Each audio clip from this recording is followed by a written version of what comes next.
All right, everyone. Welcome once again to the Faces of Business. I am your host, Damon Pistolka, and I am excited for our guest today because we have none other than Rich Hall from the Rich Hall Group. We're going to be talking about keys to preparing for a successful business exit. Rich, thanks for being here today, man.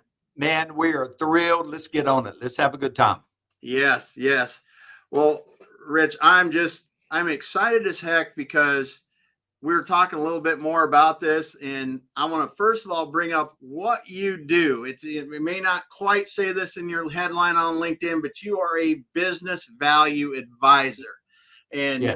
I think that's an interesting title. I know what it is and appreciate it, but we'll get into that a little bit more. I just wanted to bring it up.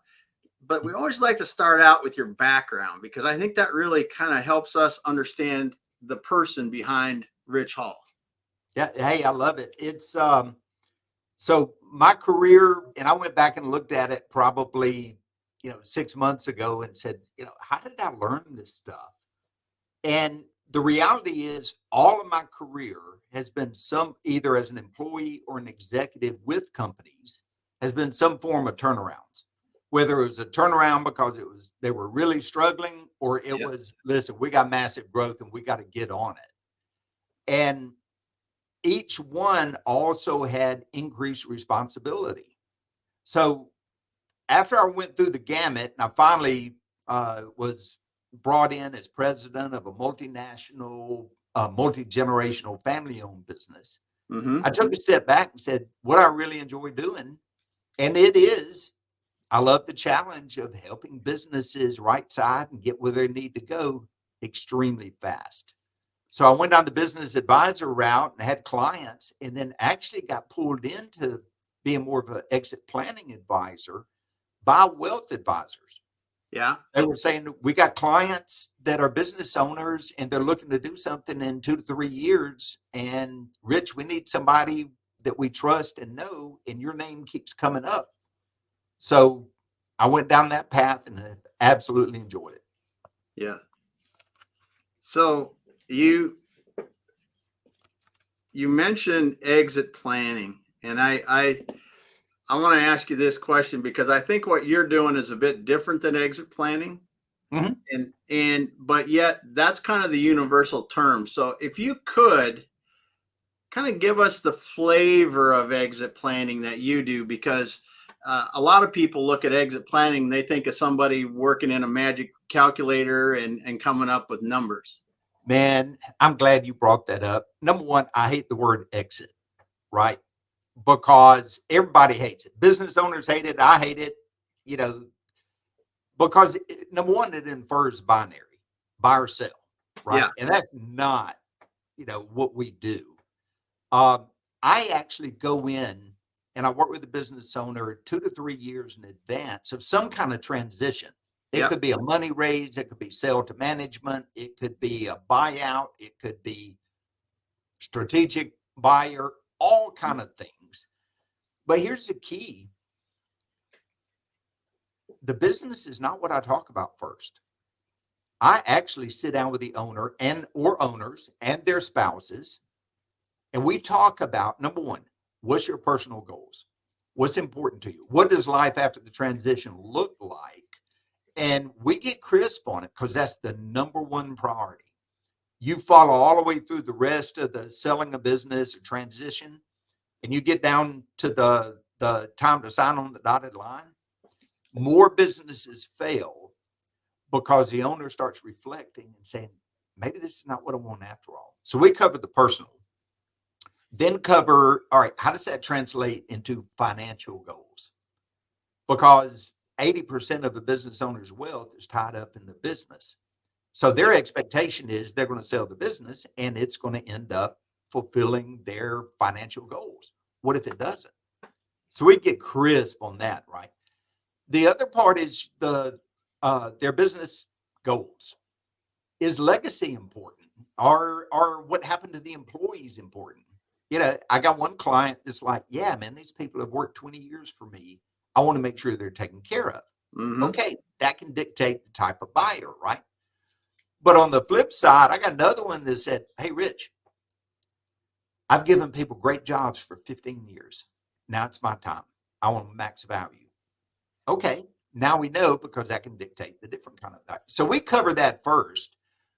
Then we go in full blown 360 comprehensive assessment of the company. And it is very detailed. And in essence, think of due diligence on steroids before the sale.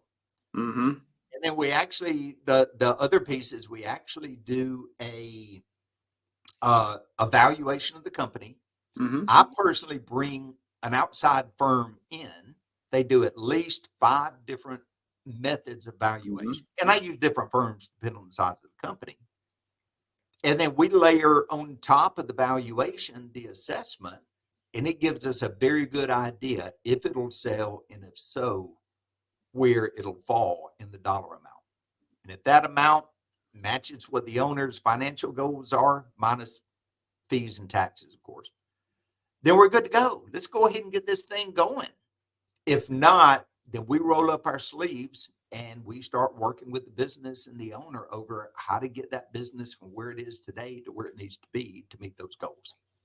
Hopefully that helps. That was a long answer, but No, I'm glad you went through the process, because, a lot of people, a lot of business owners are sitting there today, as you said, they've got 80% or more of their wealth is tied up in that business, and it can be significant amounts of money. I mean, there's Mhm. a lot of legacy businesses out here with tens of millions and sometimes hundreds of millions or more that's sitting in those businesses, and they don't have a good idea of the valuation, and that's a mistake that can surely bite you in the end. That's for, Yes, um, yes, absolutely. and I also like covering the personal goals. I've seen that happen. Even when you think you've covered the personal goals, even when you've done those things up to the end, an owner still looks at it as, I don't know that this is the right thing or not. Yeah. I Yeah. mean, it can come down to their identity. Yeah. Yeah, when most people think of moving on because they're either tired or, hey, it's time to retire, or I want to sell and do something different, or whatever that looks like. But once they realize that, hey, even with negotiations and everything else taking place, money issue is off the table. That's no longer an issue. Now it gets real. Is it, I really enjoyed being the boss, and now I'm no longer going to be the boss, or I enjoyed going to work every day and seeing everybody, friends that I've had for years and years. Is this really what I want to do? I hit them up that very first thing, because if we don't, you're right. They spend a ton of money all the way to get to the end, and they're not happy with what they decided or move forward Yeah. with. Yep. And I love how you stuck to that personal, because it's not just financial. It's what's gonna happen after that. What's their life going to be like? There are so many other things. And then as you go into the financial goals and the personal about what I'm going to do, so they, even if they're fulfilled, then you have to walk through the legacy piece, because there are a lot of people that care or don't care about what happens to that business after. But that can, as you said, I think is really critical. Decide where you really want to try to transition out of, or who a great buyer or a great next owner is going to be for you. Yeah, they most business owners have no idea how this whole process works. Yeah. Even, they don't know what the value of their company is. And I mean, if you think, if the company needs blood, then guess who the blood's going to come from? Yeah. The owner. If it needs money, guess what? They're going to try to find a way to the money. So owners don't typically take care of themselves Mm. throughout the process. When we do the financial goals, for example, um, I have their financial advisor sitting down with us, so they hear the conversation. And if they don't have one, I refer them in. Mm-hmm. It's amazing the number of highly successful business owners that do not have an advisory team around them, and they don't understand things like, how much do I need? What about taxes? And all of this stuff needs to be planned out before the sale, or what happens? If that check's written in your name, Uncle Sam's going to get 40%. Yes. So we talk about all of this stuff well in advance. So when it comes time for the transaction, no surprises. Yeah. That's key. I mean, and you hit on one that I think a lot of people don't realize is that if you do tax planning, especially if you're going to sell your business for tens of millions of dollars, it will save you probably $1 million or more if you start your tax planning 5, 6, 7 years early because of some of the waiting periods, some of the other things you can do, and you just get, those smart people at that point are worth their weight in gold almost. Yes, um, I do a lot of networking, like you do, but a lot of my networking is with those type professionals, wealth advisors, estate planning attorneys, transactional attorneys, CPAs, on and on. Because as we go through this journey, the owner is looking at us as the person to guide them. Mm-hmm. And we need to make sure that it's not solely about the business, that we're also focused on getting them in front of the right people to take care of themselves financially in the best way possible. And Mm-hmm. most just have never navigated this. They don't know what it means. Mm-hmm. How many people do you work with have had the same CPAs, from many, many, many years and have outgrown them and not realized it? Man, you've been around, haven't you? I have conversations with clients because most of them, those people that started off, great example. Somebody may have been a bookkeeper with the company. Company's grown. Then all of a sudden they're like, hey, I want a title. I want a controller. Okay, great. Now they're a controller. Then they keep growing as a company. And next thing you know, they're like, hey, I want to be the finance director or I want to be a CFO. And a lot of business owners, again, they don't know what they don't know. Mm-hmm. So there's so many things that as a company grows and its size and responsibilities and the complexities occur, that person that helped them start out may not be the right resource at the next level. And I Yeah. see that constantly. And I do my best to help them, to Yeah. train them, to give them insight, and et cetera. But sometimes it's also a hard conversation to say maybe you ought to consider outsourcing or bringing somebody else in, Yeah. just for the reason you mentioned. Yeah. Yeah. Because the one thing that most business owners don't realize, I believe, even in a larger business, is the financial, I should say, the financial resources that a business transaction will take to actually get it done, especially when you get bigger. It is, if you're not ready to go, if you don't, in the amount of prep work and the tens of thousands of dollars you'll spend on experts to get ready for your financial stuff is a shock to most business owners. Yeah, when and it's also one of the biggest delays that I have Yeah. as far as getting these valuations done, because I walk them through and I say, listen, number one, we got to have about 4 years of prior, plus we need a rolling 12 months of the current year. They want to see trends, and the different valuation methods require that. And it's amazing the amount of businesses out there that either don't close their books on a timely basis. They've got either their accounting team or they may use an outside that hadn't filed their taxes and keep doing, postpone and et cetera. And during those circumstances, I look at them and say, how confident are you in these numbers? Because I Mm-hmm. can say, let me tell you, once you get a buyer involved, they're going to they'll walk through this concept called quality of earnings. They may do a QOE on it.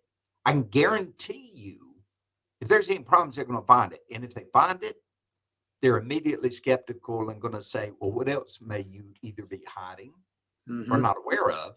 And it can kill the deal. So there's a lot of times I'll bring in my own firm and say, all right, we need to go through and just take a look and validate these numbers And it takes time and it takes a lot of resources, but it's Yeah. better to do it up front than spend Yeah. all of that money. And you're right, get killed on the back end.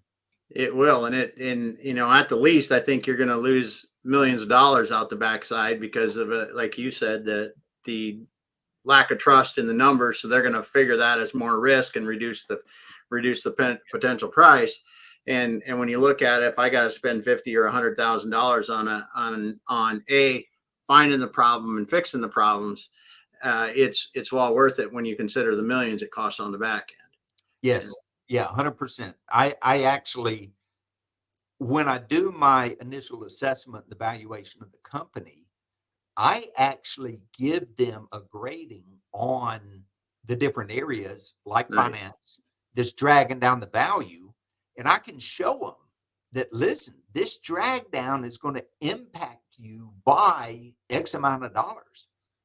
So when they have to turn around and spend money to fix it, we have the conversation that says, yeah, you may spend $50,000, but guess what? It's going to impact your valuation by, $5 million or whatever the number is.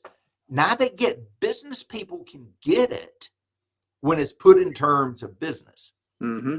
If not, they're just like, wait a minute. People try to get me to spend money every day, man. Why should I spend money on something when I got a perfectly good bookkeeper / accountant? But when you put it in terms they understand, then they're like, all right, Rich, let's get on it. Yes. Well, and this is where I love it when I'm talking with a business owner about their exit. If they're thinking about selling their business, and I always say it like this: I ask them what they think their multiple is on the sale of their business, whatever it is. Could be 2, could be 200. Doesn't really matter. What do they tell you? Oh, it's way higher. It always is, because they read a public company statement and they use that. A lot of people think that, but there's no comparison. But that's what they always say, and it's always, and even if they're close, they're usually a few multiples higher. But this is really in the exit era of your business. It's really the only time where you can get multiples of your profitability, the increase you make, right? So if I can increase my profitability by $1, I might get 6, 8, 10, whatever the multiple is, $4 at the exit. So when we talk about that with somebody, you can see that this is a time when, if it is a good investment at this time, there's really not other times in the business that you can get that kind of return that quickly. Multiples in a return of what you're doing. And I explain to them when I speak, there's a difference between an income-based business and a value-based business. Value is determined by the buyer, right? Or whoever's willing to spend that kind of money. But I'll even explain this. Listen, you can have a really strong income, profitable company, and it still may not be sellable. Yep. And they're looking at you like, you're out of your mind. I'm making $1 million a month in my business. I'm like, yeah, but if you're the guy that's got all the relationship with the primary suppliers, you play golf every weekend with your top customers, 50% of your revenue is coming from 3 different customers. Guess what? Your business is not going to sell as is. Then they pull a step back and they're like, man, you're right. Okay, what do I do? All right, now let's get to work. And it's exactly like you're talking about. Now you got their attention. You help them understand how this stuff works. Then they're willing to do what it takes. Until then, hey, I'm putting $1 million a month, man. Don't tell me my business is not worth something. Okay. Spend a few million, go to market and see what happens. Yes. Well, and you make a great point, and it happens every day. I don't know how many people, and even if you say you won't be able to sell your business, it doesn't mean you won't get an offer. It means if you get an offer, it could be so ridiculously low that you will never take it in a million years, because they'll discount it so poor or so much. And it just really is an opportune time for people that want to listen and take the direction and make those changes. I mean, we've seen incredible swings from I got an investor that wanted to buy the company investment group, and it was a third of what it should have been or half of what it should have been, and to fixing it and going out and getting your market premiums if you do what you're supposed to do. But those things, like you said, owner dependence on the income, dependence on a customer, those are real big. And it's easy to build up, like in your area, right? There's a few big companies in Houston, and it would be very easy to build 100 over the years. If you were in Houston a long time ago, build $100 million company. Let's say it does something with energy, and you could have 2 customers, literally. Yep. Or one, and it could be, like you said, it could be, I've known Rich for 40 years. We do vacations together. We go golfing together. We hunt together. It's whatever we do. And that thing is not sellable. Yeah. And the thing is, you're exactly right. And the tough part is owners don't understand that, because, hey, what they're doing today works. So why is there an issue? But when you use the exact same example, then you tell them, okay, but if you go back and tell that guy you're playing golf with, who's your number one client, that, hey, I think I'm going to wrap this thing up.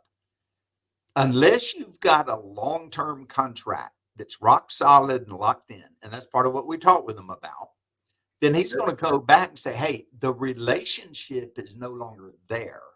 Let's open it up for bid. And guess what? A buyer, one of the things we look at is we talk about, what do the contracts look like? Are they assignable? Because you can have a buyer come in, if the contract's not assignable, then guess what? All of them could go at the bid if need be. So depending on how the contract's done, how the sale is done, it can be pretty complicated. But the buyer's going to do that. He's going to have a legal team that's going to say, I want to go in due diligence, and I want to start seeing the contracts at the top, clients and vendors and suppliers. Yep. Same way. Yeah, it is. We actually ran into that a number of years ago now, that business that we had was getting an offer. And we knew that the customer contracts had to be approved by the customer. And just so happens that when we went to that customer to talk about getting it approved, they decided that they wanted to bring those contracts back in-house. See? Imagine if you had just bought that company and then that happened to you. So that's why they don't, and you brought it up earlier. I'm glad you did. Buyers look at the kind of risk associated with the company, and they discount the price or factor in dependencies, a lot of different scenarios to minimize that risk as much as possible. And revenue risk is huge. Employee risk is another. Top employees, top sale. I've seen a company that, man, they went from like 0 to a valuation. I didn't do it. I know the owner, $200 million in like 3 years. And the owner was like, man, I'm going to go buy an island somewhere. But they got through due diligence, and what they found out was the salespeople were 1099 contractors. Ooh. And the buyer's like, wait a minute, you don't have long-term contract? They're not employees? I can't pay you that kind of money. What happens if they leave? I don't have an employment contract with a 1099 employee. The whole deal fell apart. Yeah. And I was like, man, if I had known that, I'd have told you. All you had to do is lock them down, put a good retention bonus in front of them, and then you would have been sitting on an island right now that had your name on it. Yeah. Yeah. They just don't think, they don't know about that kind of stuff in advance. Yeah. It's because it does not affect the day-to-day operations of the business. Your business can continue to run. As you said, you could be making $1 million a month. It could be very successful in its industry. you could be smart, you could be running it wonderfully, but if the team is not there, if those relationships aren't going to be retained just as strong the day before the transition as they are the day after, all that is figured into what a buyer is going to consider. Yes. Yeah. And see, there's the concept, as we know, of how important the financials are. And when a valuation comes in, a market approach, as they call it, for the Yeah. valuation. So it's a multiple of EBITDA. Well, number one, they don't all understand that it's an adjusted version of your financials, right? Yep. So you have to go through that. But the other part, the biggest driver of higher multiples is not your financials. It's your intangibles, like your leadership team, the capacity of your company, the upside of the market you're in. What kind Mm-hmm. of customers do you have today? Systems, processes, are they scalable so they can grow such that the buyer has a very large and nice upside? That's what gets the higher multiples. And that's where guys like you and I go in and help them understand, evaluate it, and then let's help them get to where they need to be. So they do get that higher multiple. Yeah. So as you're working with companies and you're seeing them transition out, and they do the work, they put the Mhm. work in. Mhm. What kind of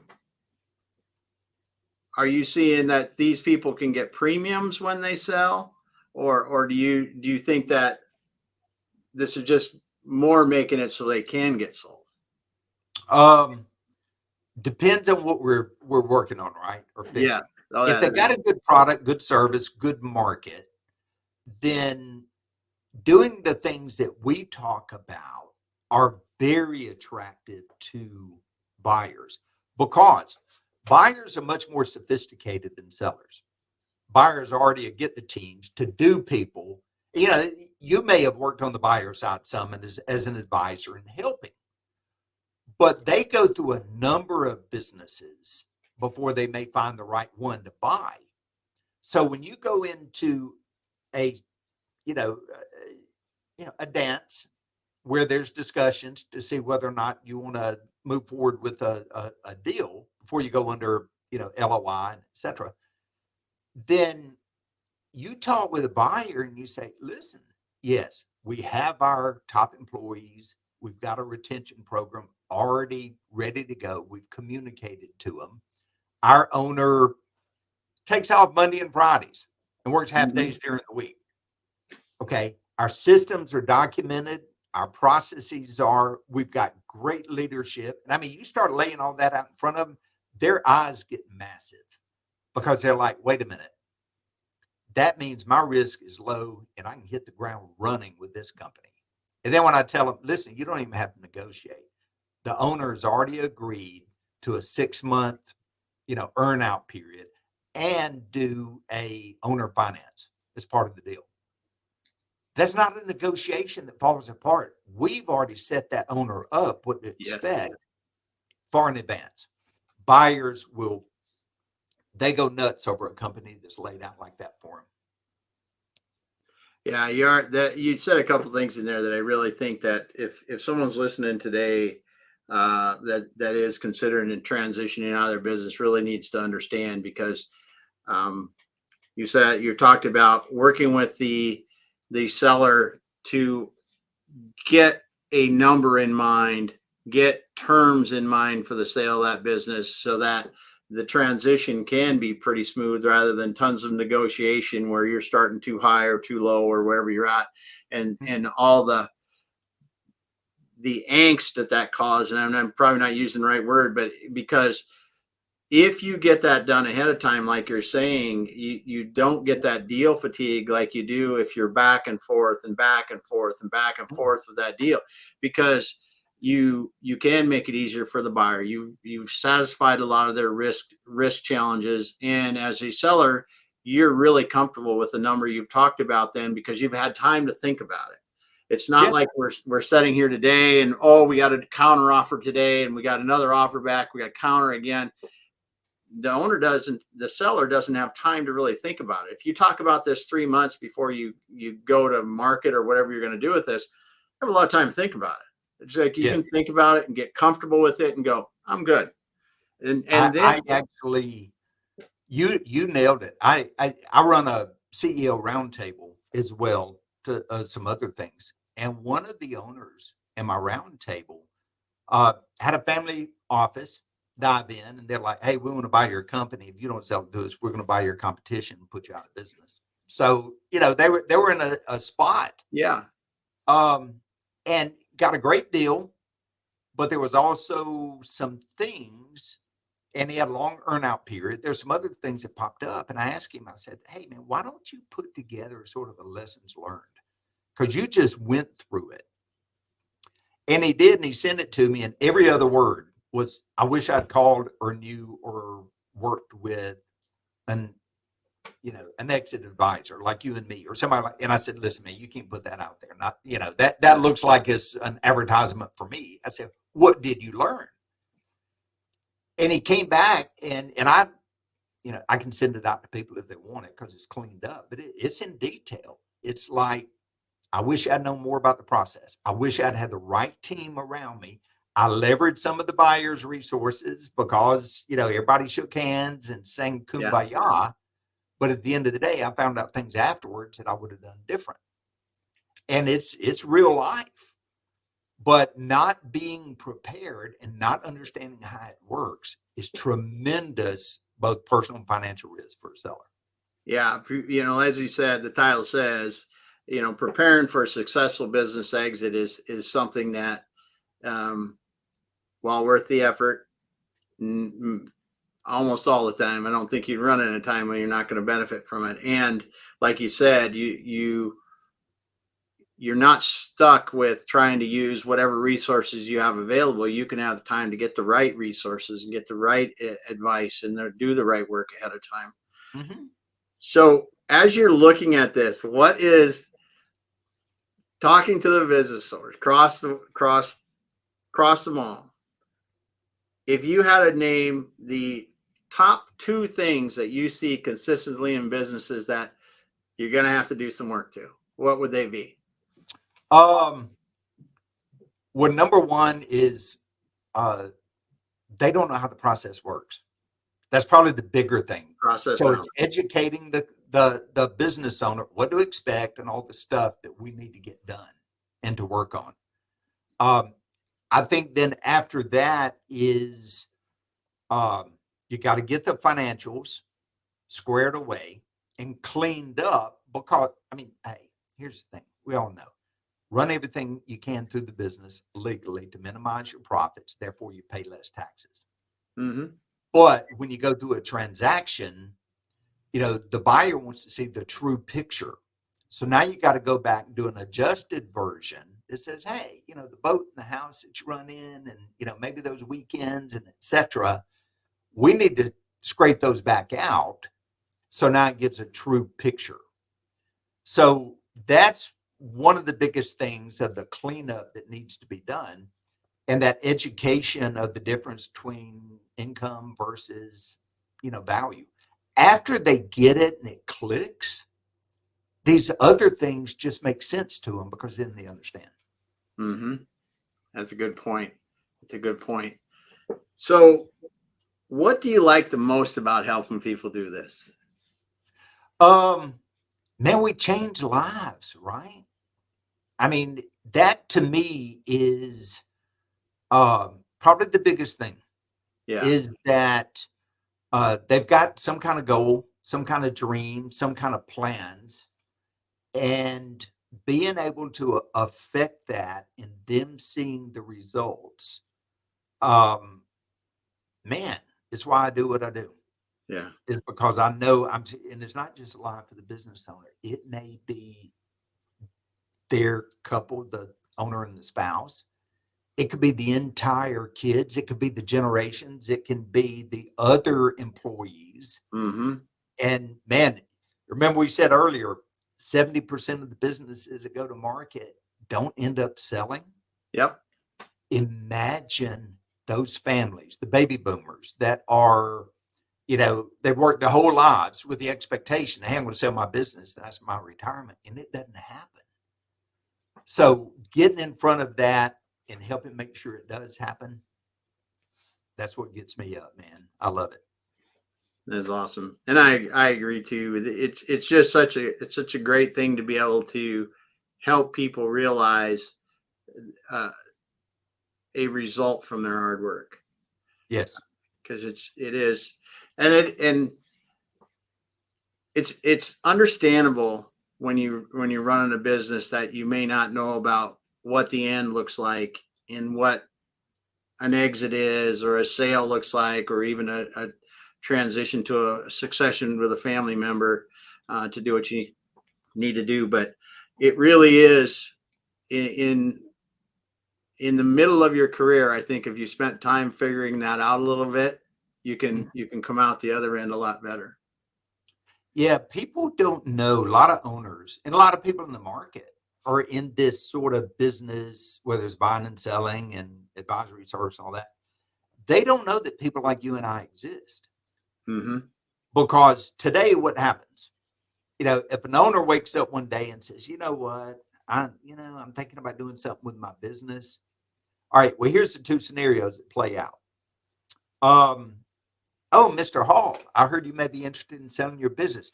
Man, I know this great, whether it's broker or M&A, investment banker, my Yep. neighbor got 10 times X.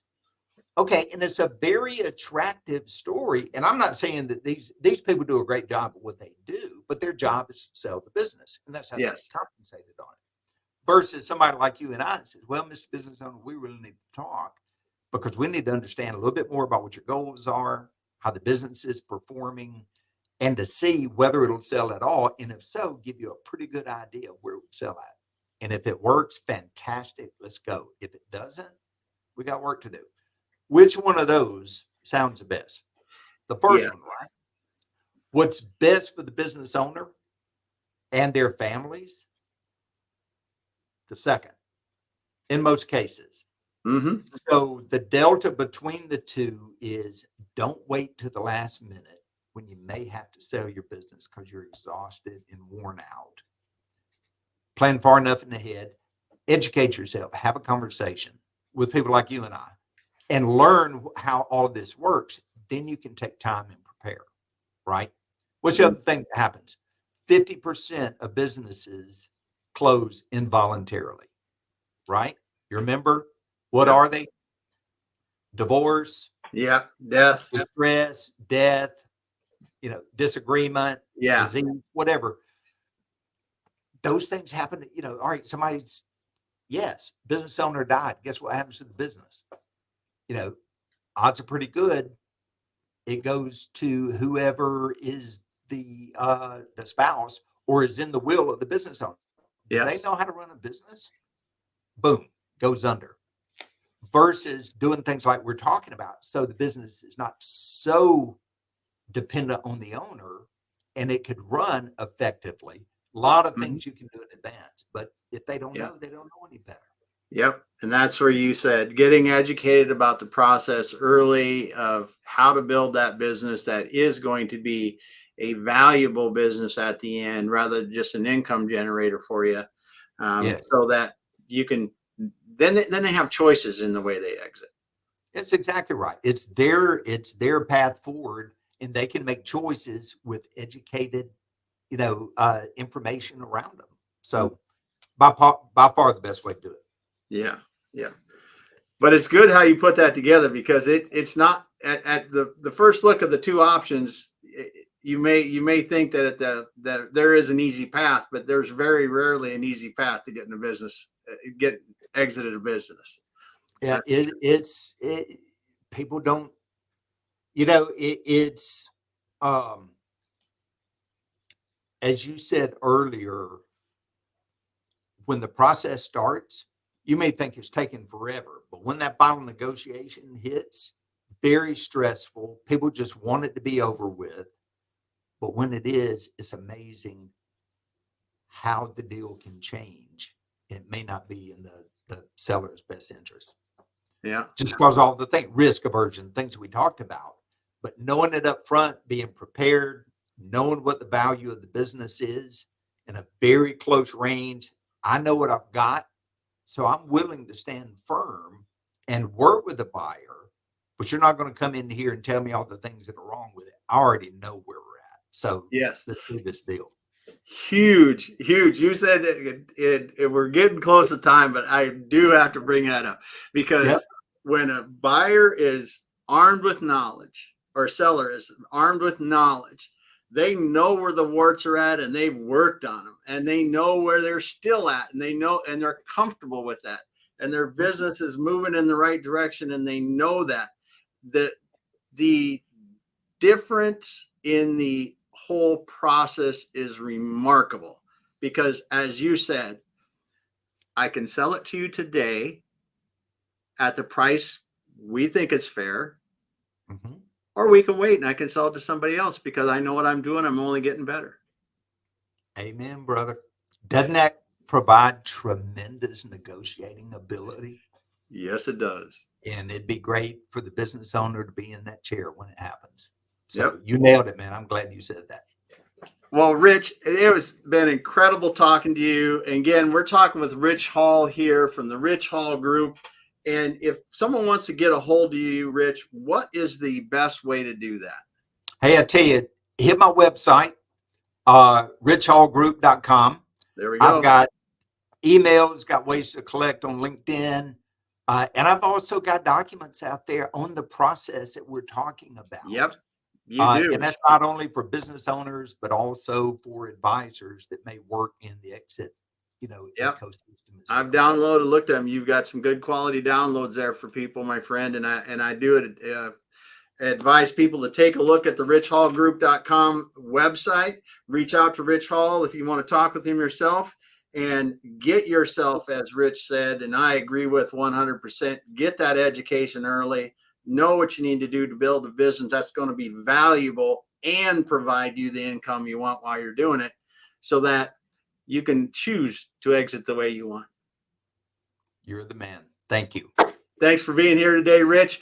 Thank you for listening today. We got someone that commented today. He said, awesome insight. Thank you so much.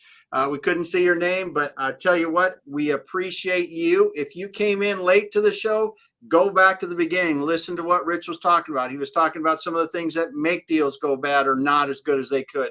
He talked about the importance of education and getting yourself ready and finding that team that's going to help you get out the right way ahead of time. We will be back again next week. Rich, hang out and we'll finish up offline. You got it. Thank you.